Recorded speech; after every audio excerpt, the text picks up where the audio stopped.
গান করতে চাই কিন্তু আমার মুখ দিয়ে মানে কোনো সুর বেরোয় না।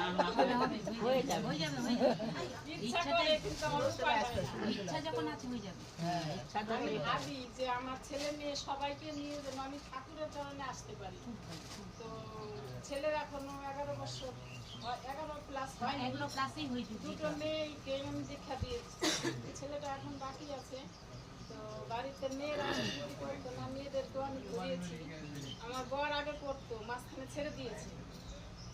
তো এখন আমি ঠাকুরের নাম করে ভালো লাগে, সকালে ঘুম থেকে উঠে যখন ওনাকে প্রণাম করি। আগে কিন্তু আমি কিছুই করতাম না, এই কিছুদিন হলো আমি শুরু করেছি। তো এখন দেখছি মানে ওনার মনটাও না ঠাকুরের প্রতি চলে এসছে আবার। হ্যাঁ, তা আমি তখন বললাম তুমি আবার ইষ্টভৃতি শুরু করো। আগে করে উনি ছেড়ে দিয়েছিল, তো ওনারটা আমারটা আমি নিজে একাই করতাম, 50 টাকা দুজনে দুজনে করতাম। তো ওই করে না বলে আমি 1 টাকাই করতাম, ওরটা আমারটা একসঙ্গে নিয়ে করতাম।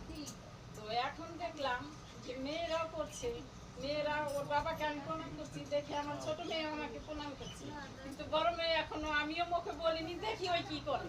ছোটটা যখন করছে, এখন বড়টা কোন দিকে যায় আমি ওকে আজ পর্যন্ত বলিনি যে এরকম এরকম কর, ইষ্টভৃতি করে। তো মাঝখানে 1 মাস হয়নি এখনো, তা আমার বাড়ির লোকটাকে আমি বললাম তাহলে তুমি আবার ইষ্টভৃতি করো। আমি তো আগে ওটা করছি, তুমি আবার 50 পয়সা নেও।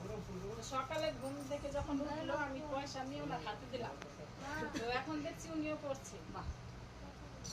যাই হোক, তো আমার মানে খুব ভালো লাগে ঠাকুরের কাছে আসতে। তো আমি জানি না পারবো কিনা, কিন্তু আমি আশা করছি যে ঠাকুর যেন আমার পরিবারকে নিয়ে ওনার কাছে আমি আসতে পারি, ওনার কাজ ঠিকঠাক করতে পারি।